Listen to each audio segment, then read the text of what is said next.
할렐루야. 우리 옆에 있는 분들 보시면서 우리 성도의 교제를 나누겠습니다. 잘 나오셨습니다. 반갑습니다. 네, 고맙습니다. 오늘도 복된 시간, 은혜로운 시간 되시기를 축복합니다. 우리 주보 뒤쪽에 보면 우리 6월 한 달 동안의 말씀의 주제가 열매 맺는 인생, 이렇게 주제를 가지고 6월 달에는 5주가 있어요. 우리 5번 어떻게 하면 열매 맺는 인생이 될 건가, 우리 같이 묵상하며 1년의 반을 지나고 있는데 열매 맺는 귀한 인생 되시는 한 주간, 아니 한 달 되시기를 축복합니다. 할렐루야. 고맙습니다. 우리 한번 미리 축복할까요? 옆에 있는 분들에게 열매 맺는 삶 신앙 되시기를 원합니다. 인사해 주시기 바랍니다. 열매 많이 맺게 되기를 원합니다. 할렐루야. 할렐루야. 고맙습니다.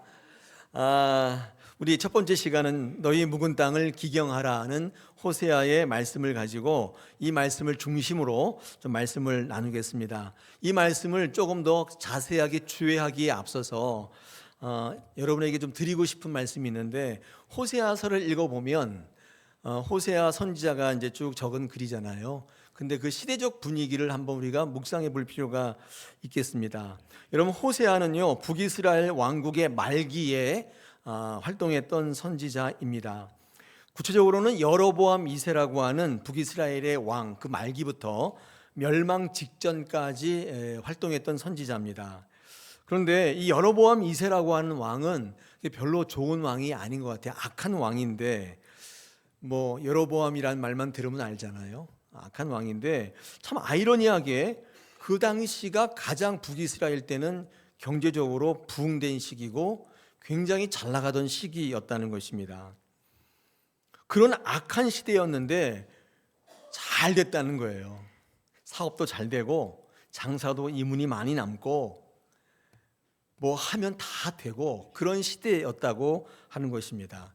저는 이해가 잘 안 가더라고요. 그런 악한 시대, 그런 악한 왕이 있는 시대는 망해야 되는 거 아닐까요? 그런데 어떻게 이런 왕 때 가장 경제적으로 부흥하고 번영할 수가 있겠는가? 여러분, 여로보암 2세가 정치를 잘했기 때문이 아닙니다. 절대 그렇지 않습니다. 자, 그럼에도 불구하고 여로보암 2세 때 이렇게 황기를 누렸다면, 저도 굉장히 궁금하잖아요. 성경을 이렇게 읽어봤는데 이렇게 알아보니까 그럴 수 있었던 가장 주요한 원인 중에 하나가 북이스라엘을 둘러싸고 있는 국제 정세가 굉장히 좋았어요. 굉장히 유리해졌다는 것이죠. 예를 들면 당시의 패권 국가였던 아수르 제국이 내부 반란과 외적인 전쟁 때문에 일시적으로 굉장히 힘이 약화되던 때입니다. 이것 때문에 북이스라엘은 한동안 이 아수르의 외침에 대해서 자유로울 수 있었어요. 위협이 사라졌습니다. 그것 때문에 뭔가를 해볼 수 있는 상황이 된 거예요. 뿐만 아니라 아람이라는 나라도 굉장히 약화됐는데, 북이스라엘과 늘 대적하던 이 아람이 아수르의 침공으로 인해서 굉장히 약화되어서 이 북이스라엘을 쳐들어올 생각을 잘 못했던 거예요. 그러니까 국제 정세가 그렇게 되었어요. 이것 때문에 북이스라엘은 뭔가를 해볼 수 있는 상황이 된 거예요. 무슨 말이냐면 여로보암 2세 때문이 아니라 역사의 주관자이신 하나님께서 은혜를 주셨다, 그 말이에요. 그럼 제가 절제하고 제가 능력 있고 하는 거는, 공부 열심히 하는 건 제가 할 수 있지만 남들이 어떻게 되는 건 제가 할 수 없는 일이에요. 우리가 뭐 경제적으로 뭐 할 때 미국이 어쩌고, 그거 우리가 할 수가 없는 거예요. 그렇게 되어야만 되는 거잖아요. 우리가 할 수 없는 일 누가 하세요? 하나님이 하신다. 제가 그렇게 생각하다가 보니까 우리의 흥망성쇠의 모든 이유가 다 이렇습니다. 많은 분들이 내가 뭐 수단이 좋아서, 내가 뭐 전략을 잘 짜가지고, 내가 뭐 경험이 많아서 그런 줄 알잖아요. 근데 여러분, 한번 가만히 생각해 보세요. 그렇지 않아요. 주변의 조건이 딱 맞아 떨어진 거예요. 그럴 때가 참 많다는 거예요. 이런 북이스라엘 사회는 경제적으로 풍요로운 세상이 되었는데, 근데 중요한 것은 이 경제적인 풍요와 성공 때문에 이 북이스라엘은 더욱더 병들어 갔다는 사실입니다.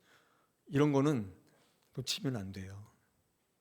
우리 대한민국은 못 먹고 못 살던 나라인데 갑자기 잘 살게 됐어요.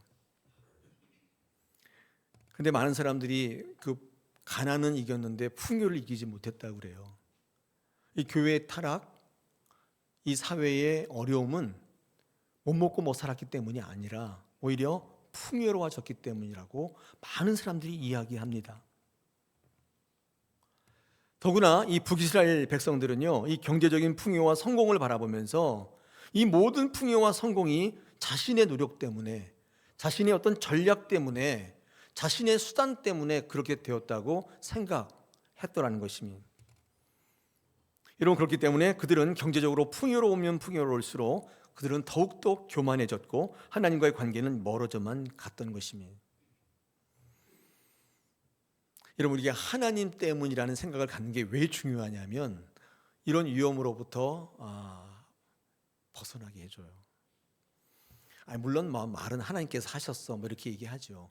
근데 여러분 마음의 근저에 있는 것들은 여러분만 아시잖아요. 하나님만 보고 계시잖아요. 여러분의 성공, 여러분의 합격, 여러분의 부흥 뭐 때문일까요? 역시 내가 참 훌륭해. 내가 그때 그런 결정을 안 했기 때문에 이렇게 된 거야.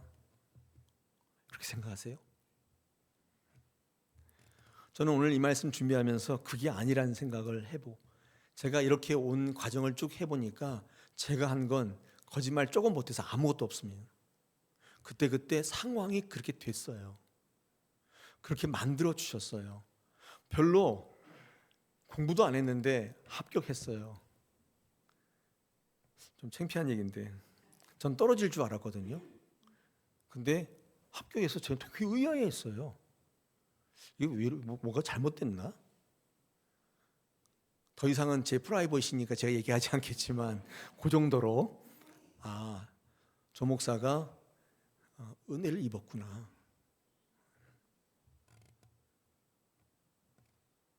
진짜 그래요. 여러분, 숫자도 별로 안 되고 약한 민족이었는데 하나님께서 은혜를 주셔서 그들을 선택해서 선민 삼아 주셨어요. 그래서 그들은 하나님의 은혜를 늘 기억하며 하나님만 바라보며 살아갔어야 되는데 그들의 삶의 자리에서 하나님에게 합당한 열매, 그 구원의 부르심의 선택에 합당한 열매를 맺지 못하고 그들은 자기가 했다고 생각했어요. 근데 여러분, 그게 이스라엘 백성들이 악해서가 아니라 하나님께 초점 맞추지 않으면 자연으로 그렇게 갑니다. 저는 절대 안 그럽니다. 저는 얼마나 겸손한, 절대 그렇지 않아요. 자연적으로 그쪽으로 가게 돼 있어요. 저는 우리나라, 저희 교회, 저희 가정, 저를 바라보면서 2025년도가 한 해가 이제 거의 절반이 가고 있는데 이 시점에서 우리 성도들과 어떤 말씀을 나눠야 그분들에게 정말 영적으로 유익할까? 그러다가 이 열매 맺는 인생이라는 이 제목을 정했습니다. 그래서 여러분, 인생 가운데 아무것도 없는 인생 살지 마시고 하나님 보시기에 아름다운 열매 맺는 인생, 하나님께 그 열매를 드릴 수 있는 귀한 인생 되시기를 축복합니다. 호세아 선지자는요, 이 열매 맺는 인생을 원한다면 제일 먼저 너희의 묵은 땅을 기경하라고 우리에게 권하고 있습니다. 근데 말이 굉장히 멋있잖아요. 기경이라는 말은 뭐냐면 쟁기로 땅을 이렇게 갈아 엎는다는 뜻이거든요. 근데 너희 묵은 땅을 갈아 엎어라. 전 땅 없거든요. 단 한 평도 없습니다. 땅 많으신 분들 계시잖아요. 저는 없어요. 근데 무슨 땅을 갈아 엎으라고 그러느냐? 우리 성도들이 이 말씀을 읽을 때 이게 무슨 말씀인지를 알까? 그냥 땅도 아니고 묵은 땅이라고 하는데 묵은 땅은커녕 새 땅은커녕 묵은 땅도 없거든요. 근데 왜 이걸 갈아엎으라고 하느냐? 열매 맺는 인생이 되려면, 하나님의 열매를 드릴 수 있으려면 이렇게 해야 한다고 말하는데 그게 도대체 무슨 말일까?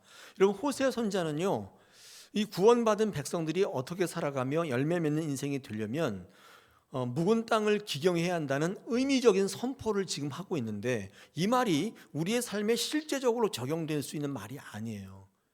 들으면 멋있는 말인데 실천 예가 없기 때문에 그냥 흘러가요.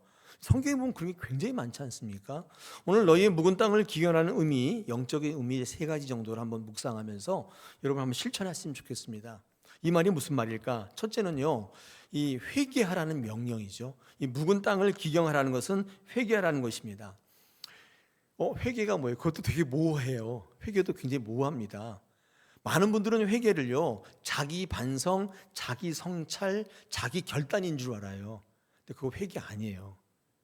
그럼 회개가 뭐냐? 여러분, 성경의 회개는요, 말이 회개라고 되어 있는데 다양한 여러분의 실천의 명령으로 주어지고 있는데, 그 대표적인 게 하나가 하나님의 말씀으로 돌아가라 해요. 이게 회개란 뜻입니다. 다시 말해서 하나님의 말씀을 기준 삼아서 선택하고 판단하고 결정하는 삶이 회개하는 삶이에요. 이 말씀이 여러분의 실천적 명령으로 주어지는 거예요. 여러분, 회개하라는 말을 딱 들었을 때 이렇게 생각하면 돼요. 하나님의 말씀을 잘 알라는 뜻이구나. 화면 보십시오. 화면에 호세아서를 읽어보면 호세아는 어디에 방점을 찍고 있냐면 하나님을 알아가라는 데 방점을 찍고 있어요. 그게 너의 묵은 땅을 기경하는 첫 번째 실천의 요소인데, 호세아 4장 1절에 보니까 이렇게 되어 있죠. 이스라엘 자손들아, 여호와의 말씀을 들으라. 여호와께서 이 땅 거민과 쟁변하시나니 이 땅에는 진실도 없고 인애도 없고 하나님을 아는 지식도 없다. 이게 무슨 뉘앙스냐면 너희가 그렇게 된 것은 하나님을 알지 못하기 때문이다, 그런 뜻이에요. 호세아 5장 4절에서 저희의 행위가 저희로 자기 하나님에게 돌아가지 못하게 하나니 이는 음란한 마음이 그 속에 있어 여호와를 알지 못하는가. 여호와 앞에 음란한 이유도 내 본성이 그래서가 아니라 하나님을 모르는 거예요. 하나님이 모르기 때문에 하나님이 기준이 안 되기 때문에 자기 마음대로 생각해서 기준대로 사는 거예요.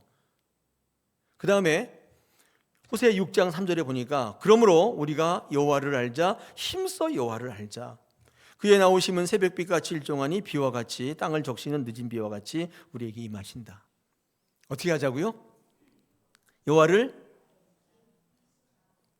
아는데 어떻게 해요? 힘써. 대충 힘써. 뭉뚱그려 생각하면 여호와를 힘써 아는 게 여러분의 묵은 땅을 기경하는 거예요. 이 너희의 묵은 땅을 기경하는 첫 번째 이 명령이 회개하라는 명령인데, 우리의 실천의 요소로 명령으로는 하나님을 잘 알아가라. 그게 회개이기 때문에 그렇습니다. 그러므로 너희의 묵은 땅을 기경하라는 뜻은 더 이상 너희 땅에 심지 말라. 너희의 근거에서 뭔가를 기대하지 말라. 너희가 한 것처럼 생각하지 말라, 그런 뜻이에요. 아까 제가 말씀드린 것, 하나님께서 다 배경을 다 만들어 주시고 상황을 만들어 주셔서 여러분이 했더니 된 거잖아요. 그렇죠? 여기 동의하지 않는 눈빛이 이렇게 있는데 한번 가만히 생각해 보세요. 그러므로 더 이상 너희의 것으로 돌아가지 말라는 뜻이, 이게 회개입니다. 이게 너희의 묵은 땅을 기경하라는 뜻이죠. 여러분, 정말 그래서 회개하려면 이 회개의 성경적 선언이 뭔지를 잘 아셔야 돼요. 여러분, 진정한 회개는 내가 지금 무릎을 꿇고 가슴을 치는가의 행위의 문제가 아니라 내가 지금 말씀 앞에 서 있는가, 하나님과의 관계의 문제일 수밖에 없어요.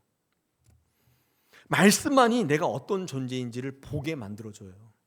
여러분의 의지와 결단과 반성과 가슴 치는 게 여러분이 어떤 존재를 알게 할 수 없어요. 여러분, 죄로부터 떠나는 것은 나의 의지와 눈물이 아니라 말씀의 힘이라는 사실을 꼭 기억하셔야 돼요. 말씀이 있을 때만 죄로부터 떠날 수 있어요. 그게 회개 아닌가요? 하나님이 어떤 능력의 분인지를 알아갈 때 죄로부터 떠나게 되는 거예요. 그렇지 않으면 가슴 치고 매일 울었는데 나가면 똑같은 죄를 계속 반복하며 짓게 되고 더 이상 하나님 앞에 나올 의지가 없어져요. 기도의 무용론자, 예배의 무용론자가 돼요. 그런 사람 해봐야 안 되거든요. 에? 어제 회개했는데 똑같은 죄를 볼 때 무력감이 와요. 회개해야 소용없구나, 기도해야 소용없구나, 이런 생각을 하게 된단 말이에요. 무엇을 잘못했는가? 물론 기도해야 되지만 여러분의 눈물에 의존하지 말고 하나님의 말씀 앞에 담대히 나오십시오. 여러분, 제가 이 너희의 땅을 기경하라는 이 의미적 선언을 여러분이 실천할 수 있는 강령으로 한번 바꿔본다면, 여러분 삶 속에 실제로 한번 실천할 수 있게 있는다면 뭐냐? 예배하는 것입니다. 너희의 묵은 땅을 기경하라. 이게 회개하라는 명령인데 굉장히 의미적이잖아요. 여러분이 실천할 수 있는 명령이 뭐냐? 예배하라예요. 예배하는 게 곧 회개하는 것이고, 예배하는 것이 곧 묵은 땅을 기경하는 것이 되는 것입니다. 하나님을 더욱 알아가기에 힘쓰는 삶인 것입니다. 예배를 떠나고 기도를 떠나고 말씀을 떠나게 되면 그는 회개하고 싶어도 회개 못해요. 뭐가 잘못됐는지 몰라요. 그러니까 늘 하는 것처럼 가슴 치면서 울면 시원하지 않습니까? 한번 확 울어보세요. 교회 오셔서 속이 시원해요. 그게 회개가 아닌 것입니다. 말씀을 통하여 내가 어떤 존재인지를 자꾸 확인해 가셔야 돼요. 죄 앞에 내가 얼마나 무력하고 제한적인 인생인지를 다시 한번 확인하셔야 돼요. 그럴 때 다시는 그 죄 앞에, 그 지긋지긋한 그 죄 앞에 안 서게 되는 것입니다. 이 예배는 십자가를 붙드는 거 아니겠습니까? 십자가를 보면 다시는 그 죄를 쳐다보지도 않게 돼요. 말씀은 하나님과의 올바른 관계를 만들어냅니다.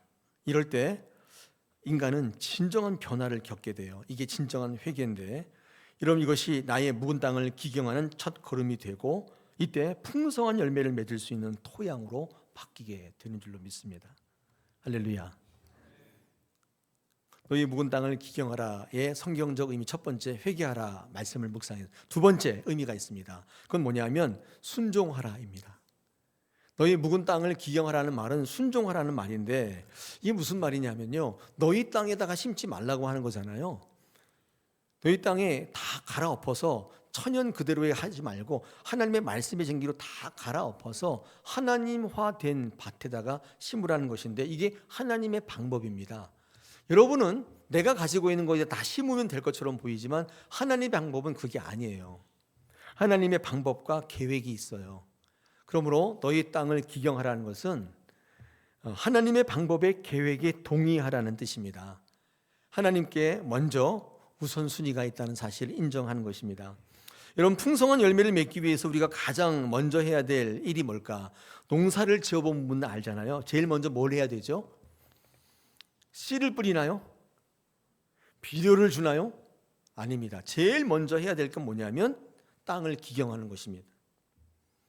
그러니까 우선해서 해야 할 일이 있어요. 하나님이 원하시는 열매, 구원에 합당한 열매를 맺으려면 여러분 이 순서, 우선순위를 확실하게 하셔야 돼요. 만약에 열매를 빨리 거두고 싶은 마음에 갈아엎지도 않은 땅에다가 씨를 먼저 뿌린다면 씨가 열매 되기는커녕 그저 새들의 먹이가 될 뿐입니다. 맨 땅에 비료를 아무리 주어본들 땅이 비옥해지질 않아요. 왜냐하면 갈아엎지 않았기 때문이에요. 그러면 비료가 빗물에 다 씻겨 내려가서 비싼 비료만 낭비하게 되고 열매는 구경도 못하게 될 겁니다. 여러분, 그렇기 때문에 먼저 해야 될 일이 있어요. 여러분, 이 먼저 해야 될 일을요, 저는 신앙하면서 목회하면서 이렇게 규정하는데 이게 하나님의 방법이에요. 여러분, 신앙은 이 문제이거든요. 나는 이렇게 하고 싶은데 하나님은 잘 하지 말라는, 나중에 하라는 거예요. 나는 이런 방법으로 하고 싶은데 하나님은 십자가의 방법이에요. 거기 동의하셔야 돼요. 여러분, 십자가 방법 좋아요? 별로 마음에 안 들죠. 그런 방법으로 구원하시겠다. 왜 꼭 그런 방법이 있죠? 하나님은 천군 천사를 동원해서 악의 무리를 도말시키고 그런 방법도 있잖아요. 이렇게 얘기할 수 있잖아요, 여러분. 근데 하나님의 방법은 뭐예요? 십자가에서 처절하게 돌아가시는, 그 죄값을 치르는 거예요. 너희도 너희 십자가를 져야 한다고 해요. 동의가 안 되는 거예요. 예수 믿으면 힘들어지는, 동의가 안 되는 거예요. 그게 사실은 하나님의 방법대로 가는 게 이게 순종이거든요. 오늘 호세아 선지자는 뭐라고 하냐면 너희 땅에다가 심으려고 하지 않고 다 갈아엎어라. 하나님이 원하는 땅으로 만들어야 되는, 이게 우선순위예요. 여러분, 태어날 때 우리는 자기만의 토양을 가지고 태어난다고 합니다. 그거를 천성이라고 불러요. 하늘이 준 성격, 천성. 원래 인간은 하나님을 기쁘시게 하는 존재로 지음받았습니다. 그러나 죄로 인하여 하나님으로부터 벗어나서 우리가 인간이 가지고 태어나는 이 천성은 원래 하나님이 주신 토양이 아니에요. 타락해서 오염됐단 말이에요. 여러분, 그래서 묵은 땅입니다. 우리들의 묵은 땅은 죄로부터 지배를 받고 있기 때문에 하나님의 열매를 맺지 못하는 토양입니다. 죄의 지배 가운데 있기 때문에 바뀌지도 않습니다. 천성이 잘 안 바뀌어요. 이 천성을 바꾸려면요, 그 천성이 갖고 있는 뭉치는 힘보다도 더 큰 텐션을 줘야 돼요. 원래 인간은 관성의 법칙에 지배받잖아요. 이렇게 가려던 곳으로 계속 가려는 성격이 있어요. 버스 안에서 버스가 딱 쓰면 어떻게 돼요? 앞으로 막 굴러가잖아요. 그럼 기사가 왜 왔냐고 묻죠. 안녕하세요. 그리고 또 출발하면 다시 굴러서 뒤로 가잖아요. 어디 갔다 왔냐고 묻잖아요. 인사하고 왔다고 그러잖아요. 이게 관성의 법칙이잖아요. 인간은 가던 길로 계속 가려고 한단 말이에요. 근데 그 길을 꺾어서 다른 길로 만들려면요, 안 됩니다. 안 돼요. 어떻게 해야 돼요?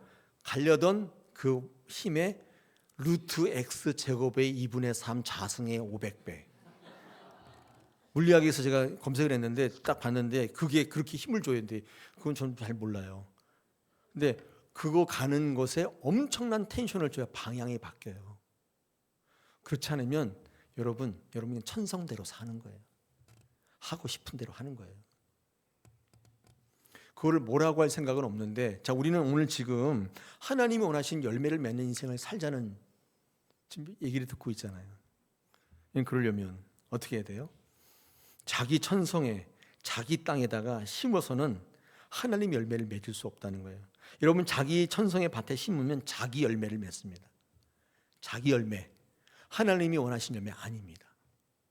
교회에서 신앙생활에서 자기 성공, 자기 부흥, 자기 성취, 자기 열매를 맺으려는 분이 있는데 그것도 좋은 열매이긴 하지만 하나님이 원하신 열매는 아니에요. 여기 오셔서 여러분이 주목해야 될 거는 나를 통해 하나님이 어떤 열매를 맺기를 원하시냐예요. 내가 이 신앙을 해서 어떤 성공을 거두냐 이게 아니라, 우리는 자기 열매를 맺는 존재가 아닙니다. 여러분, 그 악한 시대에도 여로보암 2세는 자기 열매를 많이 맺었어요. 우리는 그렇게 신앙하는 사람이 아니라는 거예요. 우리들은 예수의 십자가로 구원받은 존재인 것을 잊지 마십시오.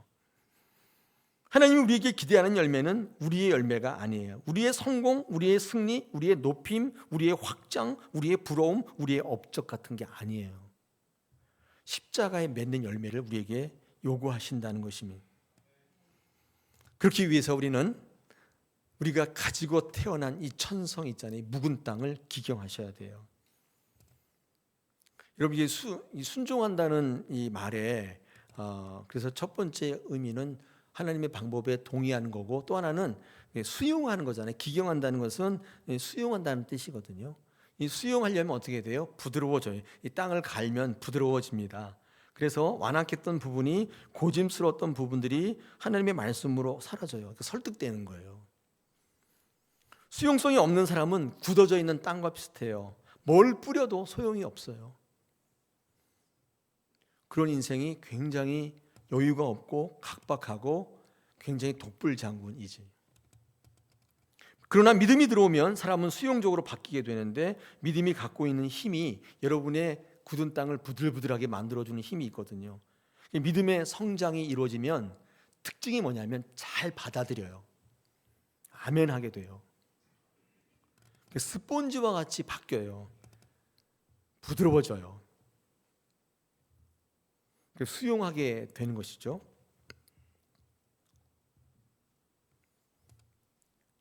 순종은 수용하는 것입니다. 설득 당하는 것입니다. 품는 거예요. 그래서 믿음의 동의어가 뭐냐면 수용, 영접, 동의, 이런 게 다 같은, 아멘, 이런 게 다 같은 말이에요. 믿음의 사람들은 아멘을 참 잘해요. 할렐루야. 그래도 안 하시는 분이 있어요. 네, 그래도 안 해. 믿음이 없는 분은요, 거절해요. 반대하고 거부합니다. 이게 영접하는 게 그 믿음이잖아요. 수용하게 되는 것입니다.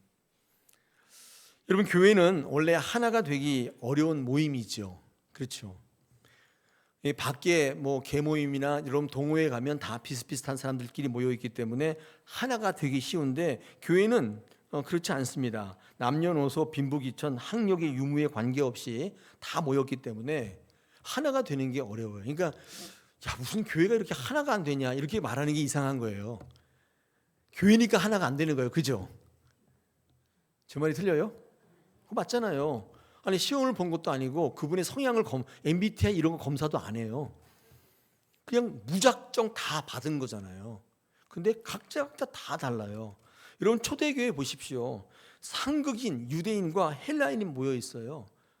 거기가 교회입니다. 여러분 그렇기 때문에 이런 교회가 하나가 되려면 아까 말했듯이 강한 동기가 필요한데 그게 예수예요. 여러분 우리가 지금 다 각자 달라. 우리 신앙생활하면서 야 이렇게 내 뜻대로 안 되지, 이렇게 하나가 안 되지, 뭐 이렇게 얘기하는 분들이 있잖아요. 그래서 이 교회는 소망, 희망이 없다고 말하는 분이 있잖아요. 근데 이게 하나가 되고 희망이 있어지려면 그 동기가 교회 오는 동기가 예수여야 돼요. 여러분 한번 생각해 보세요. 오늘 교회 오셨는데 동기가 뭐예요? 어떤 동기 때문에 오셨어요? 그게 다르기 때문에 하나가 안 되는 거예요. 어떤 사람은 이런 동기, 어떤 사람은 이런 동기, 목사는 이런 동기. 어떻게 하나가 되겠어요? 그게 하나가 딱 되면 빛이 비춰지기 시작하는 거예요.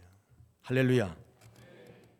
그러므로 예수로 동기화된 사람들이 부르는 찬양이 예수님의 인격이 나의 성품이 된다. 그럼 그 찬양 아세요? 저는 그 찬양할 때마다 그 생각. 예수님의 인격이 나의 인격이 되고 예수님의 성품이 나의 성품이 되고. 여러분 그러므로 이게 받아들이고 설득하고 이런 게 좋으면 믿음이 좋은 거죠. 그러니까 성도와의 관계가 좋아요. 목회자와의 관계가 좋아요. 믿음이 좋은 거예요. 그게 사실은. 믿음이 강한 사람은 포용하게 되기 때문에 그렇습니다. 이게 계속하거나 인내하거나 하나 되게 하는 힘은 그래서 여러분 성품에 나오는 게 아니라 말씀에서 나오는 거예요. 저는 우리 다사랑교회가 그런 교회가 되기를 소망하고 있습니다. 그래서 인간으로 무슨 의리로 하나가 되고 그런 게 아니라 하나님의 말씀으로 예수로 하나 되는 여러분 되시기를 축복합니다. 여러분서 이 순종이라는 명령이 이 밭을 간 두 번째 의미잖아요. 근데 이 순종의 의미가 제가 뭐 지금 여러 가지 말씀드렸는데 수용하는 의미 또 하나님 방법에 동의하는 의미가 있다고 하는데 하나만 더 얘기한다면 이 순종의 의미는 걱정 근심을 다 내려놓는 의미도 있습니다. 왜냐하면 하나님께 전적으로 맡겼기 때문에 걱정이 없어지는 상태예요. 그래서 하나님 앞에 모든 것을 다 맡기고 걱정이 없어요. 여러분 신앙이 비신앙이라고 합시다. 비신앙은요 꼭 내가 강해져야만 한다고 내가 해야만 한다고 생각하는 신앙이라면 여러분 정말 건강한 신앙은요 이렇게 생각한대요. 내가 꼭 강해져야 할 필요가 없다. 내가 강해질 필요가 없다. 누가 강하면 돼요? 예, 주님만 강하시면 되는 거잖아요. 이게 순종의 의미고 주님께 맡긴다는 의미잖아요. 여러분 이겼을 때를 한번 생각해 보시면 여러분이 꼭 강해서 이기셨나요? 그런가요? 아니에요. 그런 것처럼 보이지만 제가 어떤 책을 보니까 여러분이 승리할 때는 대부분 적이 어리석었을 때래요. 그러니까 여러분은 강한 적이 없는데 승리했어요. 내가 잘했나? 착각하시면 안 돼요. 적이 어리석은 거예요.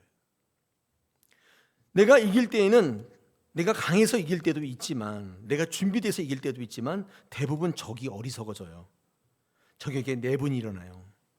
무슨 말이죠? 하나님이 하시는 일이란 뜻이에요. 사업이 잘 될 때는 내가 수단이 좋고 전략이 좋아서 그럴 때도 있지만 대부분 주위의 환경들이 좋아질 때가 많아요. 갑자기 경기가 좋아져요. 금리가 떨어져요. 미국에 어떤 일이 발생해요. 사업이 잘 돼요. 무슨 말이라고요? 이게 하나님이 하시는 일이다. 하나님 개입하시면 지혜로워지고 하나님이 개입하시면 때로는 어리석어져요. 여러분 살아갈 때 뭐가 잘 될 때, 뭐가 잘 안 될 때, 그럴 때 이렇게 한번 생각해. 공식입니다. 그때는 어떻게 생각하시냐면 하나님이 일하고 계시는구나. 거의 틀림없어요. 틀림없어요. 이러면 어떤 일이 벌어져요? 걱정이 사라져요. 여러분, 걱정이 사라지면 어떤 일이 벌어져요? 예? 수용이 돼요. 그리고 내 땅을 기경하게 되는 거예요. 이런 인생이 열매를 맺기 시작하는 거예요. 자, 너희 땅을 기경하라. 첫째 회개, 둘째 순종, 마지막 셋째가 있습니다. 그게 인내입니다. 너희 땅을 기경하라는 말은 다른 말로 바꾸면 인내인데, 여러분이 기경이라는 말이 땅을 판다는 뜻인데 땅을 파면 아픕니다.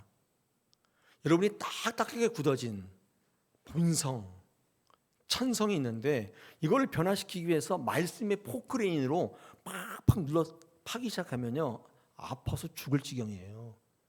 마음이 아파요. 그거를 우리가 뭐라고 부르냐면 상처라고 불러요. 아파요. 여러분, 내 것을 바꾸고 내 것을 내려놓고 하나님의 것으로 갈 때는 반드시 이 아픔이, 상처가 반드시 있습니다.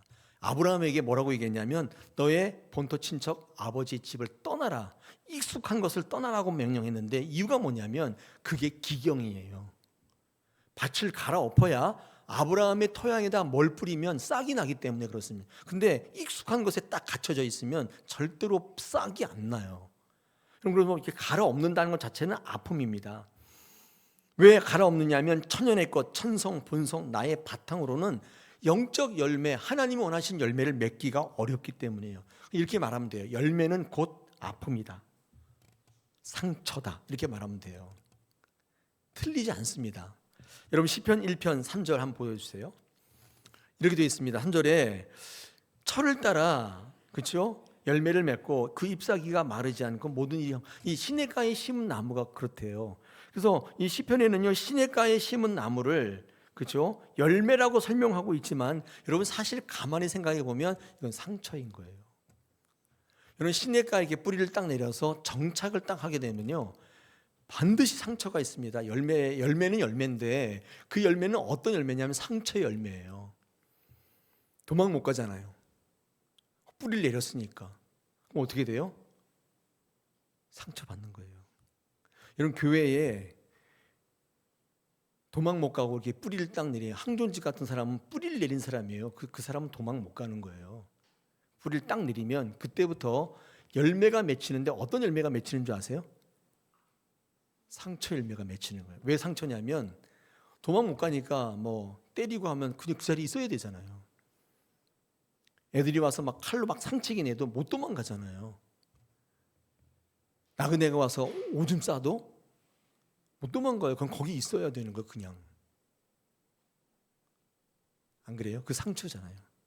여러분, 제가 왜 이렇게 단정적으로 얘기하냐면 시냇가에 심은 나무의 반대적 개념이 우리 시편 1편이 뭐라고 되냐면 바람에 나는 겨라고 돼 있어요. 되게 이상하잖아요. 시냇가에 심은 나무의 반대가 왜 바람에 나는 겨예요? 시냇가에 안 심은 나무지, 꾸정물에 심은 나무지. 근데 이 시편은 뭘 설명하려고 했냐면 뿌리를 내렸다는 개념을 설명하려고 했던 거예요. 못 도망가요. 근데 바람에 나는 겨는 싫으면 날아가 버리면 그만이에요. 생명이 없어요. 거기 상처도 없어요. 대신에 열매도 없어요. 그런 거잖아요. 그래서 너희 묵은 땅을 기경하고 너희 것들을 다 내려놓고 익숙한 것들을 다 내려놓고 하나님 쪽으로 가라는 것은, 기경하라는 것은 아픔이에요. 상처가 있어야 돼요. 상처를 참아내셔야 돼요.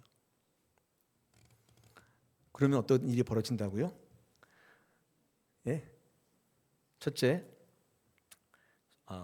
그 땅을 파라는 이게 회개, 둘째 순종, 그 다음에 인내. 그럼 어떤 일이 벌어진다고요? 예, 하나님이 합당한, 구원에 합당한 열매가 맺혀지기 시작하는데 자기 열매가 아니에요. 여러분, 그런 열매가 딱 맺혀지면 우리 다사랑교회 누가 딱 오잖아요. 그러면 거기에 입이 딱 벌어지는 거예요. 아, 이 교회가 열매가 있는 교회구나. 이걸 다 알아보는 거예요. 저는 6월 한 달에 저와 여러분이 그런 열매 맺는 귀한 교회의 성도가 되면 참 좋겠습니다. 저도 그런 열매 맺는 목회를 하기 위해서 최선을 다하겠습니다. 그럴 때 상승 효과가 일어나서 우리 교회에 많은 분들이 와서 정착하고 그 의미를 가지고 승리하는 그런 귀한 교회 되시기를 축복합니다.